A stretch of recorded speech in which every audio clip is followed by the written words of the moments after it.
This is the Page Publishing Book Club. How you doing? How you doing tonight, Robbie? Rob Barrett's my engineer over there. I'm your host, Alice Stockton Rossini, and I want to know, what's your excuse? How come you're not on our show this week? Why haven't you written a book yet? You know you want to, but you just haven't. Well, tonight, we happen to have a group of authors who managed to get the job done, and if they can do it, so can you. It's that simple. April O'Brien only went to the 8th grade. She didn't even know grammar, but somehow she managed to write 3 books. Now, that was back in 2005, and she found a company, I'm sorry to say, more than willing to take her money and publish those books without a grammar check. Well, as you can imagine, that did not go so well. So April spent the next decade educating herself, and now she's re-edited and republished one of her books through Page. It's a psychological thriller. It's called Enter at Your Own Risk. April. I got this idea at the grocery store. I was standing there in line at the counter, and there was a little table over to the side, and it had a box, and it said, enter a trip for the Bahamas. And me and my husband were standing there, and I saw this woman bending over, filling out this form, with like her name, her address, and all that on it. And all of a sudden, this guy that was behind us came up, and he was like looking over her shoulder while she was writing this. And I told my husband, I go, what is up with that guy, man? Look at him. He's looking right over that woman. And all of a sudden it hit me. Oh my God, what if he's some kind of weird killer and he's getting her address and her name and, and all this shit. And then it ended up to where I wrote this book about this guy whose mother had everything taken away from her. They lived a terrible life, poverty-stricken. She played the lottery every day, Well, she got like 5 out of 6 numbers and won $300,000. She thought it was going to help save their lives and everything. The government came and took it away because her ex-husband had never paid taxes. But anyway, this kid, he hates anybody who thinks that they can better their lives by winning or entering. And this woman pisses him off at a gas station, and it had one of them entry forms. She was filling it out, and he went up after her and took her form out and went to her house and did all this stuff. Well, then it happened again, and he started going and following these women and taking these entry forms out of these boxes, and finding out where they lived and everything, and then going and killing them. And that's what it's about. Darn, and you're going to write a sequel to this one. Yes, that's open to a sequel. He is not caught at the end. I just got my books yesterday. So right now I already got them in Park County Libraries, took them, because you guys sent me 10 copies. So I took a couple of my books down there, and they took them. They're even going to sell them out of there. And I'm in a little store here. This is Colorado is a tourist resort, and there's a little store down here that I've got some in there. But I'm from Denver, so you'd think these people would give a crap that I read these books. Yeah. And also, Enter was turned into an audiobook. What's your biggest hope for this book? Oh, God, I'm going to sell it to somebody as a movie. It's that good. That's what people tell me. Once they read it, they want more. And you should check my website. It's on aprilsworld.com. But we are just now getting ready to market. My husband took time off to help me. I'm going to schedule some book signings all summer. We're going to just road trip it and do that. Plus, I'm going to every bookstore I could think of in every library and all that. Oh, you go, April. I don't know how many books you're going to sell, but you're going to have a really good time. The only thing Kara Lumbley loves more than reading is writing, and she's not about to let busy be her excuse. Getting a book published by the time she was 30 was on her bucket list. Well, she's got 3. And the most recent is entitled As the Ribbons Fall. It's part of a series about a serial killer. She wrote the first book in 2 weeks. And then what happened with the next 2, Kara? I just kind of wrote it on and off. Sometimes I work on it at work. Sometimes my husband bought me one of those devices that I can speak into and plug it into my computer, and it writes. And I have an hour commute in the morning taking kids to school and work, and I just did it. And the second one took me about a month, mostly because I wanted to perfect it. Because the first one I sent out to publishers, when I got it back, it was marked red all over the place. And the second one, it was about a third of that. Now, when I sent in the third one, it was just recommendations, not even errors. This one is book 3, and I call them the Savannah series, and it by far is my favorite. You get the backstory of the serial killer's mom, the dad, and you get to really feel how this person grew up and a sense of who they are while also getting the answers of what's going on, because of course I left terrible cliffhangers that made people angry in the first 2 books, but that's why this one is a big deal and everyone's so excited, because this gives you all the answers, and it does not mean that the series is over. So have you developed a fan base? I have. I'm online, and well, here in town, I always set up, hey, I'm taking pre-orders, and I always have to order 50 in the very beginning, and they're gone the first week. And I do author signings here locally. We have a bookstore. And then for this last one, just a local yogurt shop, they had reached out to me back in November, and they said, hey, we've heard a lot about you, and we were wondering if you'd want to do a signing here. So I did a book signing there a few weeks ago. And you've built up a local audience. I had. The Lufkin Daily News had showed up. Someone had told them about it. I'm not sure. And they had interviewed me as well and put it in our paper. And, my advice is to any writer, if you've got it, just do it. I had a dream to publish 1 before I was 30, and I did 2. And I'm still 30, and now I've got 3. And everyone says, how do you do it? I'm a CPA accountant. I run all the accounting for 2 locations, 1 business. I have 2 kids who are overwhelming, But it's like when it hits, it hits. And that's why I love my little voice recorder, because I have it right here next to me, actually. Get a voice recorder and get moving. Yeah, if you've got it, you've got it. And if you don't think it's good enough, who cares? Send it in anyway. I sent in and got tons of rejections, but I got tons of great feedback as well and approvals. And, with the 2nd and 3rd book, I didn't send them out because I was so comfortable with Paige that I wanted to stay with them. They knew me. They knew the series. Of course, I would love, writing books doesn't make you tons of money, but, I would love for it to get out more and people to read it. And the way I write is the way I want to read. Like sometimes I read books and you got 200 pages on the ebook of useless information. So some people have commented, oh, your books are short. Well, I'll tell you what I do. I jump straight in and I get straight to the point. All right, Kara, some good advice there. So much determination and a great example of how to build a fan base right where you live.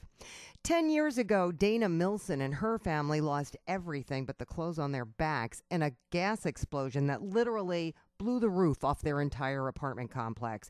Her book, entitled Flames, describes how they recovered and how writing was part of that recovery. Dana, you're lucky you or anyone in your family wasn't killed. No, the good thing about it was during school time, but my kids were in school. Well, so I thought. That's what what I wrote in the story was that one of my kids, she was sick and she didn't know if she was going to go to school or not. And I told her, I said, well, give me a call and let me know what you decide. And then she told me, she said, well, I'll walk my brother to school and I'll call you back.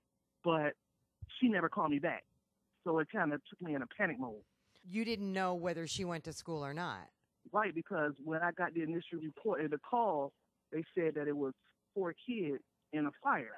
Oh, my God. Were they my kids? I didn't know because what did she decided to do? Were all your kids safe? They were in school. You had nothing. You came home and you had nothing. Everything was gone. It was like an inferno. I could actually feel the heat, and I could see the firefighters on the roof. They were exhausted. Oh, my goodness. And it was just utter chaos. I didn't even know that many fire trucks could actually fit in the parking lot at one time. So this book is about how you rebuilt your lives. Yes.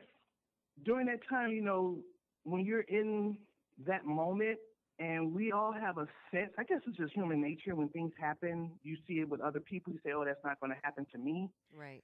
And when it hits you, it's like you're like in a state of shock. You're like, I can't believe this is happening to me. Is this a bad dream or what's going on? You just paralyzed, and you're just stuck in that moment, and time seems to tick extremely slow. Nothing is going fast. So it was so crazy, and we actually stayed in a hotel for like 3.5 months. That alone was just horrible. it took a couple of years for us to even go back to the resort. Because you didn't want to be in a hotel room. So We didn't know.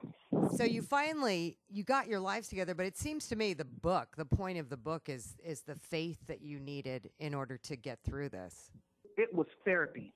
It was something that if I write it and I could release it, release the emotion and the sense of how am I going to recover from this and still appear strong to my kids.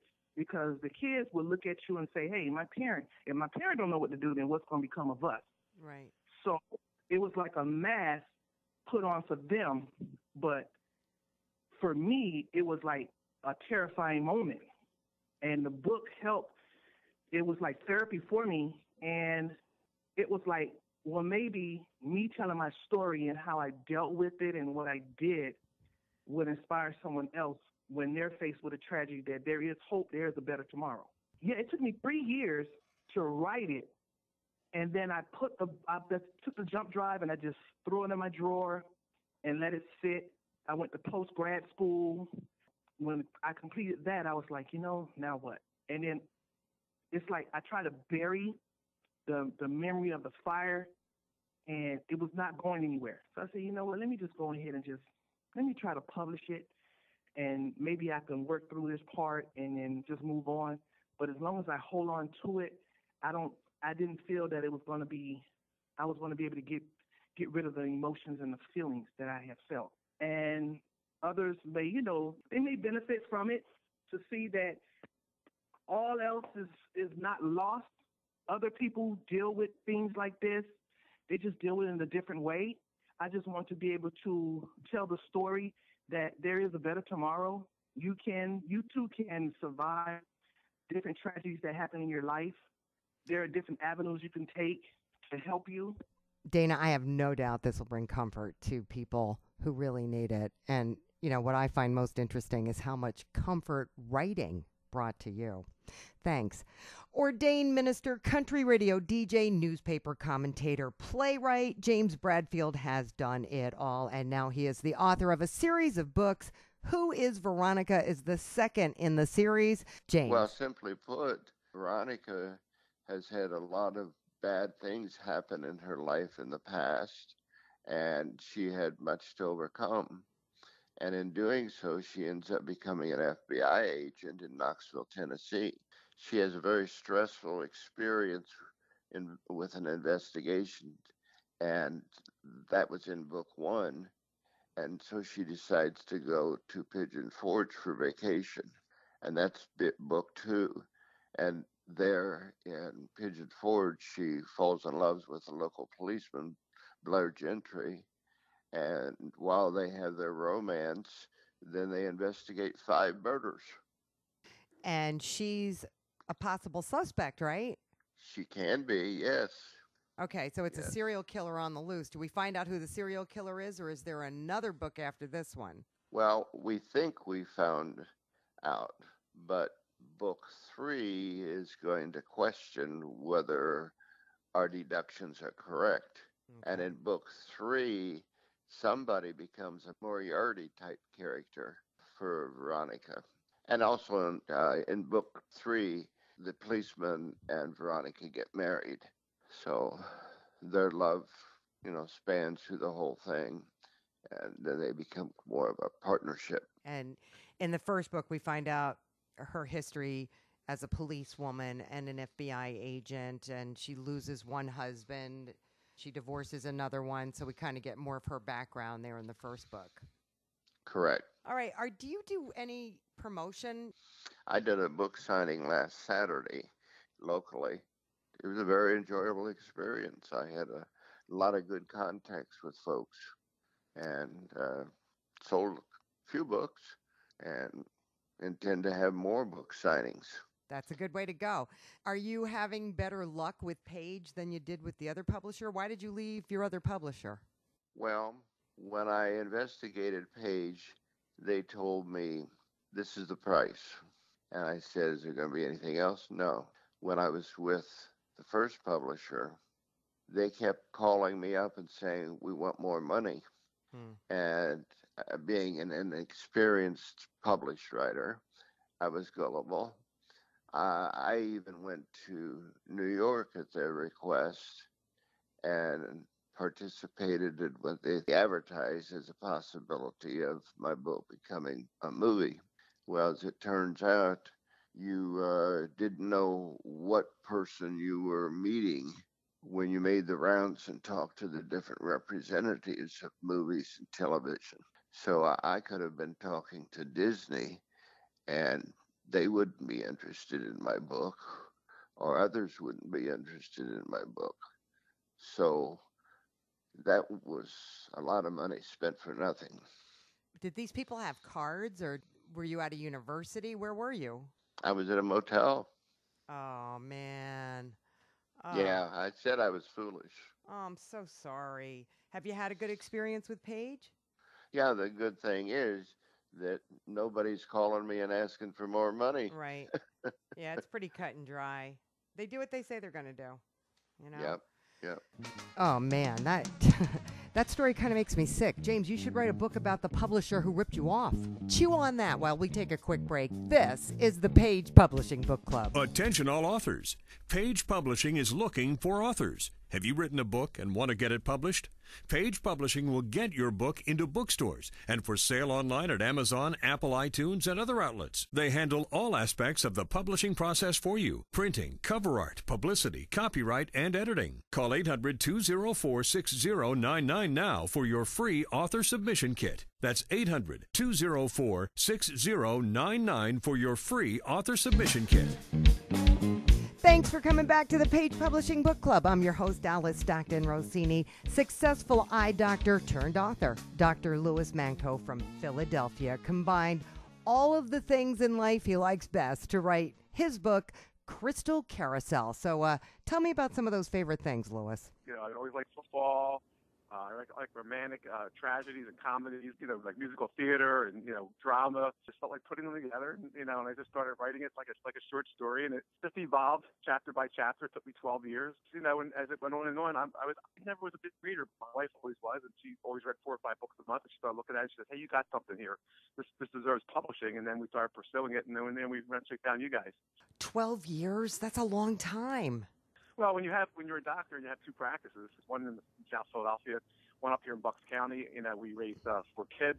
Then what happened is my career got better. I started taking more time off and started writing on beaches and cruise ships more and more. And then, you know, at the end of like 2015, it was like done. And then, you know, my son helped computerize it, manuscript it real nice. So this football player, Billy McPherson, meets this doctor after he has all of these injuries, and it ends his career. Correct. You know, he was a star player in high school and college, and got drafted by New York, and he was full promise rookie of the year, and then the bashing injuries and concussions came, and then he had a nervous breakdown. His wife has a miscarriage, and then he spends years in psychological rehab, which it seemed like it was going okay. And he develops colitis, and he gets worse again, and then he's on a train, and he sees this magazine article about this like very unusual researcher, Russian guy, and he meets him, and then starts being treated by him, starts recovering and doing better. Then he makes a comeback 10 years later at age 38. He got knocked out at 28. And then that's where you have to read the rest of the story, because there's a lot of personal skeletons, like romantic triangles, problems he had with his life with his wife, and problems that he had, with other associates. There's some criminal influence in there, some dramatic twists, and a shocking ending. So that's where the third part, Destiny, becomes, the real like part of the book. After that shocking ending, there's no sequel. You have to remember, I'm going to be 63 years old in June, It took me 12 years to write this. If we sell a lot of books, there's a demand, there's a lot that goes viral, there's a lot of national buzz that got to the movies, and it's hard to make the effort. But it doesn't. I mean, there is other things in life I would like to do. I'd like to learn some language, and, I like to learn to play the guitar, do some traveling. So, I mean, I don't know. I mean, it doesn't sell a lot of books. Then I don't know if there's really any point to all that work. But if it does, sure. And hey, if I become a celebrity, yeah, sure. Well, are you just happy that you wrote it, or did you write it thinking, it'd be great if I became famous? Well, no, I'm not just happy that I wrote it. I felt like, it was 12 years to write. It was 1 year to publish, and I figured it deserves 1 year of marketing. So I'm doing everything I can. I was on NBC 10. I got invited to NBC 10 here in Philadelphia. I had a 3-minute interview. Local optometrist writes first novel. You Google that. It comes up. It just shows you a 3-minute interview with Victor Kahima, who I believe played for both the Eagles and the Giants. A lot of people saw it. I'm going to speak to the people here in Centennial. I'm going to go to some libraries, do some signings, and so we'll see where it all lands in 2017. 2017 is the year of the marketing. I would call that a healthy approach to expectations for your first book. You know why? You know why, Rob? Because if you expect nothing and something happens, that's something. If you expect fame and fortune and nothing happens, that's just depressing. You got to do it for the love. The love. Bob Carper is a financial planner, but in his spare time, he lets his creative energy flow through writing. He was going for a screenplay, but wound up with a series of 6 books, the first one entitled Ruby. Now, you say this is unusual. Explain. Well, it's kind of unusual because I never really considered myself a writer, but about 11 years ago, I came up with the idea for what I thought would be a fantastic idea for a movie. And so I wrote a screenplay, and I've rewritten it several times since then.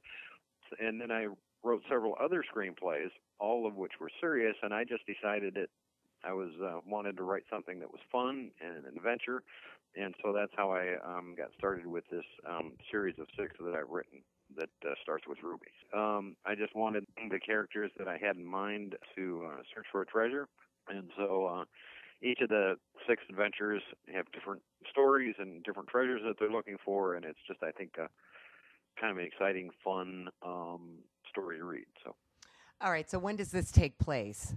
It takes place in current times. The story opens as chariots of the Pharaoh pursue fleeing Edomite villagers trying to protect a treasure. That's now? No, it's not. Each of the adventure starts with something from the historical past, and so it kind of lays a framework for what the treasure they're looking for is. And so each of the stories, particularly Ruby, starts with something that happened in the past, and then that lays the groundwork for the story in the present. Stryker and Margaret, they're both kind of awkward graduate students working on their PhDs, and they meet and decide to look for a treasure that's been lost for thousands of years, and the story is really about their interaction, the challenges that they face looking for the treasure, and what they ultimately find. You said you wrote this 11 years ago? No, I started writing 11 years ago, but this was actually written, probably Ruby was written 5 years ago, and then I subsequently wrote the rest in the series after that. So. And decided to get it published this year? Yes. It's very difficult to market screenplays. I mailed it to different places, typically agencies and producers and that sort of thing in Hollywood, but unfortunately, none of them accept unsolicited material. And I found that out, and it's just almost impossible to break through any barriers to get somebody to either take a look or read a screenplay. You know what? You're better off spending your money to somehow break into that Hollywood scene and go to parties where you meet people who know people who get things like this put up on the big screen. I think you're absolutely correct. It's crazy. It's absolutely crazy. And I wanted to share my stories, and so I thought publishing the book would be a good way to do that, and get it out to readers, and then hopefully see what happens from that. You're getting all 6 published through Page? I'm hoping to. All right. I'm going to do a book signing at a local establishment just outside Kalamazoo. I'm going to do that in 3 weeks. And then I've also advertised in some papers. Newspapers that might work in Kalamazoo, Michigan. I'd like to know how that goes for you. Not a lot of people use newspapers. All right. Imagine Harry Potter meets the Oval Office. Christopher Salvo does in his book entitled Killing the United States, A New USSR.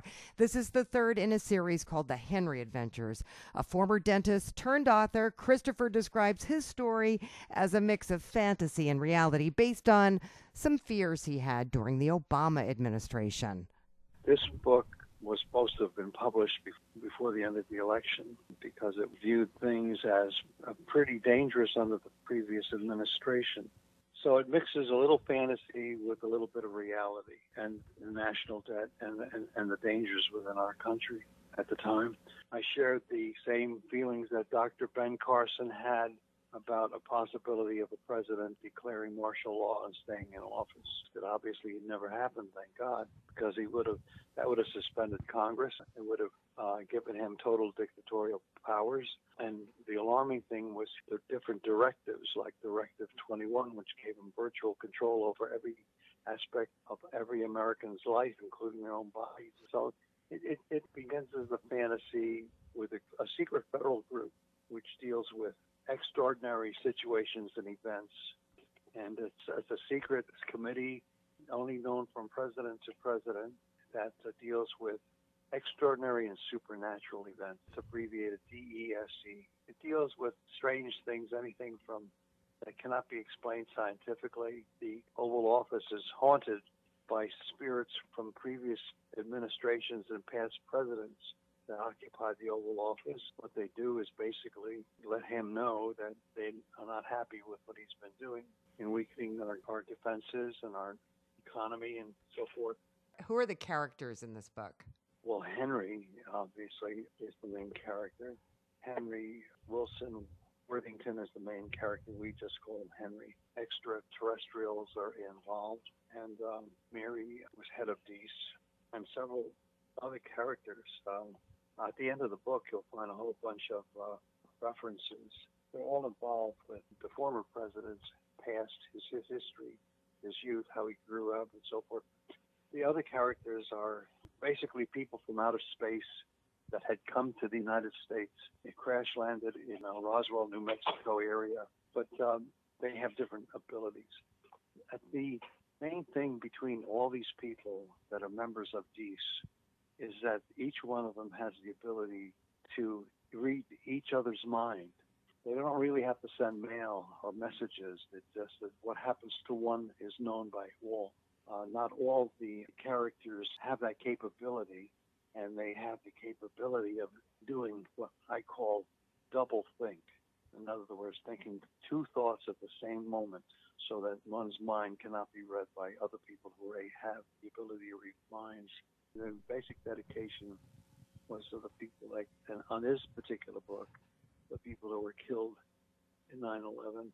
I like to see some of these books actually sell. Well, that's what I might. Did a little guerrilla marketing. What'd you do? I put a bunch of my books on the shelves of Barnes and Noble. So you walked into a Barnes and Noble and just put your books on the shelf. You bet your life. And what happened?